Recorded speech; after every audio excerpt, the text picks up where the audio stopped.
Hey guys, welcome back to Taste of Victory. It's Tasty RC, and today we got a fan favorite deck profile for you, and that is Booster Set 5 Diaboromon. So this deck is really cool because its gameplay is heavily themed after the movie Our War Game, or the first half of Digimon, or the second half of Digimon the movie in English. So it's really cool to see that because what this deck does is summon a bunch of copies of itself that are tokens but are still Diaboromon in name. So you're like swarming the field with copies of itself like in the movie because it's a virus multiplying itself to overwhelm the internet system and slow down Metal Garurumon and WaruMonzaemon. So it's really cool to see that play into the design of this deck, and it's awesome and popular because of that. So let's go ahead and see how we make this top tier, or at the very least, very viable. So we see the stats right here at the top, so you can take a look at what we're running here, our entire lineup here. We're going to start at the bottom and work our way up as usual. So we're going to start with our eggs. That is 5 of them, with 4 of them being the Booster Set 1 Tsumemon. So your turn, while you have another Digimon in play with the same name as this Digimon gets plus 2000 DP. So the tokens do count as the same name as the Diaboromon, so this will be really easy to set off because most of the times just evolving into Diaboromon is going to get us that token. So Tsumemon's plus 2000 DP will be live pretty often, and that plus 2000 DP is huge. It is not easy at all to hit that unconditionally usually. So Tsumemon boosts us into a lot of high DP range that keeps us from dying in security. Because if we look at both of our Mega top ends, they are both 11,000 DP. This automatically puts us into 13k, which means the only level 6 we would die to, I do believe, is Hagurumon in the game currently. So that is a huge boost, and that's why we're running it at 4. Next up, we got Tsumemon, the new one in Booster Set 5. When attacking, once per turn, if this Digimon has unidentified in its type, trigger draw 1. So like red, black does not have a lot of draw power at all. You're basically just banking on your Digivolution draws, and there's no real way to pray to unbrick outside of that if you do brick. So Tsumemon helps alleviate that a little bit because we have a lot of unidentified types throughout the entire line. So this helps us consistently have that extra swing. Often you're going to be wanting to hide in security until you're ready to evolve into something that brings out a token or something else. So the swing doesn't come up too often, why rather you would rather prefer the safe swings off of Booster Set BT1 Tsumemon. So those are our babies. We're going to go on to our 14 rookies, our level 3s. Start off with Hagurumon. It is a 2-to-play rookie vanilla, self-explanatory at this point of the game. It's easy, it's cheap, it helps with the board expansion, it helps with choking, self-explanatory to this part of the game. Next up, we got Keramon.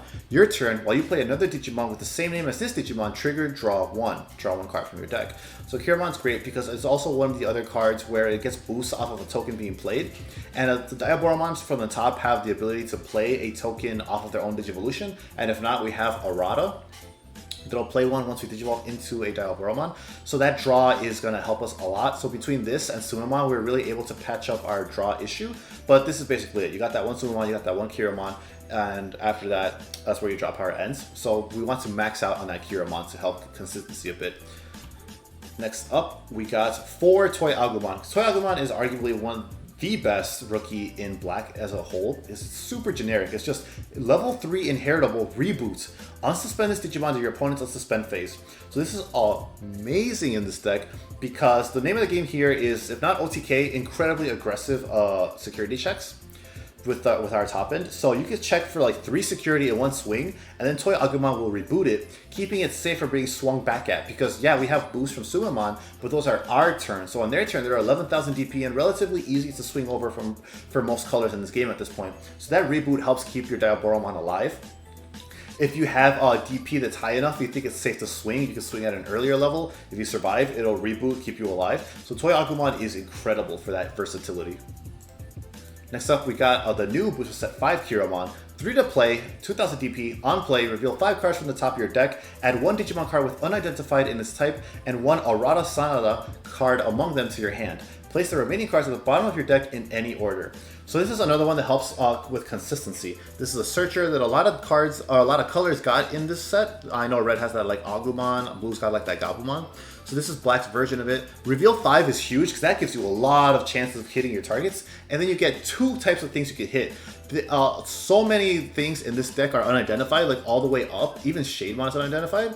So that is alone is ridiculously huge chances to hit. But then you also get a chance to hit your Tamer, which we run 4 of. So this is very, very low chances to whiff, and it's great to add to your consistency. Next up, we are now on to our 12 champions. That's level 4. First up, we got Kurisarimon from Booster Set BT1. Kurisarimon's effect is your turn. While you play another Digimon with the same name as this Digimon, gain 1 memory. This is amazing because this instantly turns all your Diaboromons into 2 costs. So like they with Sanada out, with Arata Sanada out, they cannot choke you anymore. If they leave you at 1, you are guaranteed, if you have something in your trash, you know, to go to at least 2, and that's all you need to go into your Diaboromons. This card is amazing, and you absolutely need to run it at 4. You can play around with the rest of your level 4 slot if you want to play to your preference, but this is not a flex spot. This is mandatory as can be to make sure, because it's amazing. You just go into your Diaboros for 2 memory. Super cool to play early aggression and rush up into it. Next up, we got the new Kurisarimon from Booster Set 5 in this set. So this is 5 to play, 2 to Digivolve, 4000 DP, and when Digivolving, if you don't have an Arata Sanada card in play, you may play one from your hand without paying its memory cost. So that alone is amazing. Is this the first card in this set in the game to cheat out a tamer? Because I know Nokia lets you cheat out some Digimon, but this is amazing. Well, I guess you could burst with Rise Greymon. And then Inheritable is your turn. All your other Digimon with the same name as this Digimon gain Rush. So the Kurisarimons in this deck are incredible, and the main ones you want to focus on, because this is insane. Because Arata lets you play a token when you Digivolve into Diaboro, and this Diaboro here lets you play a token off this when Digivolving effect. This in the stack gives them Rush right away, and with your top end only costing 2 to Digivolve into, it is very unlikely that you'll pass turn with that token you summon, so you will be able to swing with it. So that is huge. That puts instant pressure on your opponent. They got to keep that in mind, that their amounts of blockers, they need to get more than they expect off the field, because at any point you get a token that comes out and rushes down your security. And then to on-play it, not even on-play, it's when Digivolving, you get to play a free tamer off of this. This Kurisarimon is pure value and incredible. 4 easily, just for all of the utility it offers. Next up, we got Shademon, introduced in Booster Set 5. 6 to play, 2 to Digivolve into, 5000 DP, so it is a 5000 DP blocker like the ones we had in Booster Set 4. Except it is 2 to Digivolve into, but let's look at its effect. Security effect, which means when it is revealed in security off of a battle, like it's flipped out of your security stack, that's when the effect triggers. At the end of the battle, play this card without paying its memory cost. It is a blocker, and your turn, this Digimon can't attack. So this is amazing. This makes your security a lot scarier, because your opponent could have calculated how many swings they need to win game, and this messes up all their calculations. They suddenly have an extra blocker where they lost lethal on board now because of this. It's 5000 DP, so it does lose to a lot of removal like Shademon DX and Hagurumon, and it can't even attack your turn to balance out the security effect, like, you know, you suddenly don't have lethal because this came out on your turn. No, you still can't attack with it. But the ability to Digivolve into a blocker, you know, and then to also just get it free, make your security more threatening, is amazing. And that's why I'm running 4 of this for our blocker of choice. It's also an unidentified type, so this helps boost off of a Tsumemon and a Keramon search. So that's fantastic to add consistency to the deck like that. And now we're moving on to our level 5s. We are running 9. The average curve seems to be about 8 to 9. I like top end on this one just to make sure we can max out on as much consistency for Diaboromon as possible. First up is Infermon. This is the BT1 one. It is 7 to play, 3 to Digivolve, 6000 DP, and your turn. When this Digimon Digivolves into a Diaboromon in your hand, reduce the memory cost of the Digivolution by 1. Amazing. Same as Kurisarimon. Reducing memory in this game is just unbelievably huge because you have so little to work with on average. You know, you're usually around 3 if you have a memory tamer out, and if you don't, your opponent will definitely leave you with less than that. So being able to reduce this as much as possible is beautiful. It's so helpful, and that's why we're running this one at 4. Like, we have to max out on it. Because between Kurisarimon and then between Infermon in that same stack, you can play any of your Diaboromons for only 1 memory. So it is literally, if you have the right stack, impossible for your opponent to choke you out of going into them for the turn, because the lowest they can put you at is only 1 memory.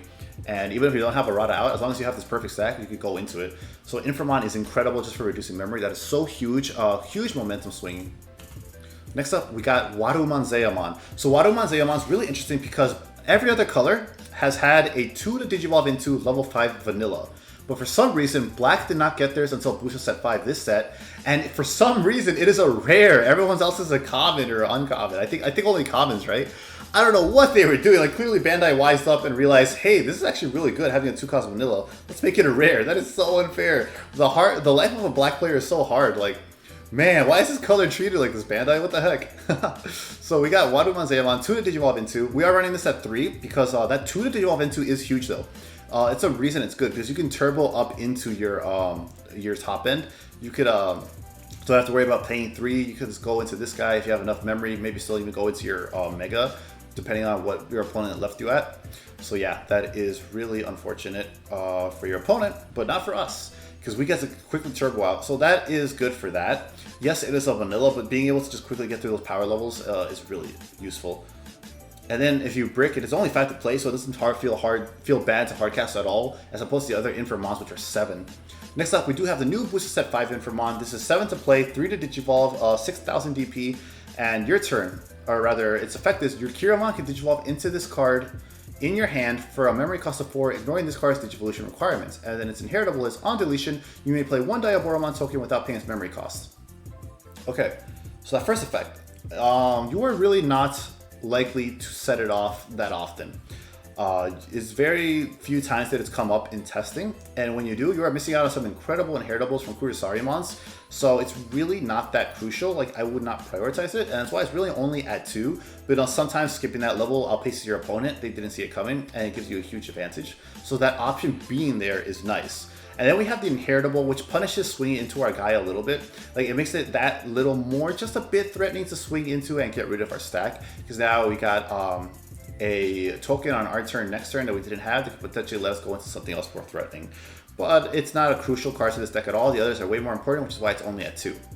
Now we finally got to the star of the deck, Diaboromon. Our level 6s. Let's start with the newest one, Diaboromon BT5. 11 to play, 3 to Digivolve into, 11,000 DP, and when Digivolving, you may play 1 Diaboromon token without paying its memory cost. And then it goes on to describe the Diaboromon token.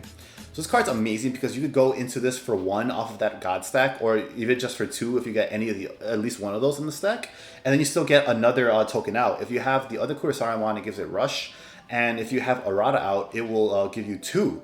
So that is really big to get all your inheritables off to require the same name, and if not, we'll see for a second why it is really important to get that wide board out. So that wide board, all those copies of Diaboromon are really helpful, primarily for this dude here. This is the Tournament Pack 1 Diaboromon. So this one is fetching a pretty penny right now. I think it's in the $80 range, last I ever checked, because this is super hyped up and it's really hard to get because you gotta go to a tournament, you gotta either place or hope to doing participation Tournament Pack 1s. But its effect is, it is 11 to play, 3 to Digivolve into, 11,000 DP again, and it's your turn. For each Diaboromon you have to play, this Digimon gets security attack +1. So this does not say for every other Diaboromon, this says for each. So yes, it does count itself. So this Diaboromon naturally has +1. If you Digivolve with an Arata out, that is another one right there. So that is security attack +2, +3 right there. 1, 2, 3, yeah, so that is 3 checks right there alone, and then any other tokens that come out is 4. So this Diaboromon here leads to some incredible OTK potential, and if not OTK, like you are stripping all your opponent's security away in like just one swing, and it's incredibly terrifying.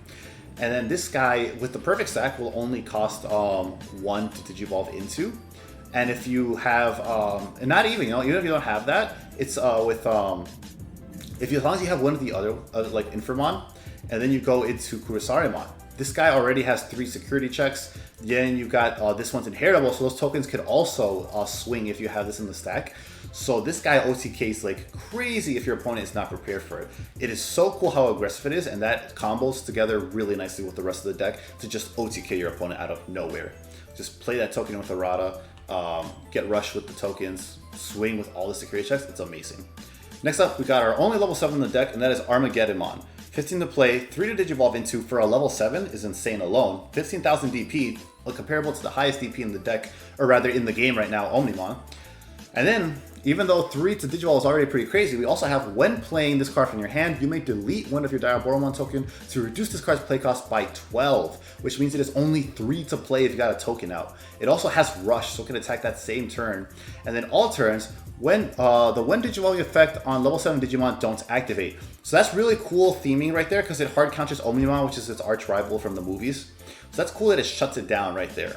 So yeah, it shuts down certain level 7s, and it also has Rush. With the right stack, this dude Digivolves only for 1, so you could go into If you have enough memory, you can go into this guy. If you have 3 memory still left over, you can go into this guy and also swing. The cool thing is you don't have to Digivolve over your Diaboromon too. So you keep the pressure and the board presence of your Diaboromon, and then also add Armageddon's rush pressure with 15,000 DP on top of that. So you know, you get an extra body without having to give up your level 6 underneath it, which has great effects. So yeah, it is a powerful level 7. Just quickly rush down and end games. Armageddemon is fantastic to be able to just cheat out and not have to worry about getting a tall stack as long as you have tokens out. And next up for our tamer, we are running 4 Arata Sanada. So Arata Sanada has 3 to play. Start of your turn. If a Digimon card with unidentified is in its type is in your trash, gain 1 memory. Your turn. While one of your Digimon digivolves into Diaboromon, you may suspend this tamer to play 1 Diaboromon token without paying its memory cost. So this is amazing paired with the Diaboromon. It's incredible because this dude already plays a token off of his Digivolution, and then this one as well plays 1 off his Digivolution. So you're playing 2 tokens if you Digivolve into this one while Sanada's out. That is 2 right there. And if we look at Kurisarimon, this is not once per turn. It's not.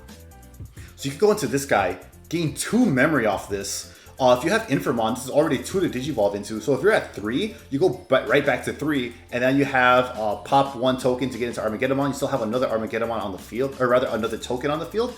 You have huge board presence, just scaring your opponent. They cannot just clear your board, even though they all have the same name, the Diaboromon and the tokens, because this guy shuts down your BT1 Onimon effects, and BT1 Onimon isn't played as much anyways. So yeah, Arata is amazing for that, because your opponent, if they set you to 3, you know, this doesn't just set you to 3, you can go past that. So if they set you to 3, you go to 4 memory. If they set you to 2, you go to 3. So it's pretty cool for that too. With how many unidentified types you have, you are almost always going to be seeing something in trash to set off Arata, and that's really cool. This is a very strong tamer for this deck to get all your effects live. Next up, we got Ultimate Flare. This is Black's best opportunity at removal. It is 8 to play, and main trigger D-Digivolve 3 on one of your opponent's Digimon. Then delete all of your opponent's Digimon with play cost of 3 or less. So this is one of your best answers to Lord Nightmon because they spam a lot of rookies with its when attacking effect. So this Digivolves it by 3, which will put it down to a rookie from a Mega anyways. And if that rookie was 3 cost, it's deleted along with all its other 3 to play rookies that it had out, like Pulsemon or Starmon. So this is your best answer to Lord Nightmon. And if you want to play around with it, you could even probably like cut down a rookie or something just to get another one if you're really worried about that matchup. So 2 to 3, or rather, my bad. 2 to 3 is a good number. 2 right now, just because I prioritize Digimon over options.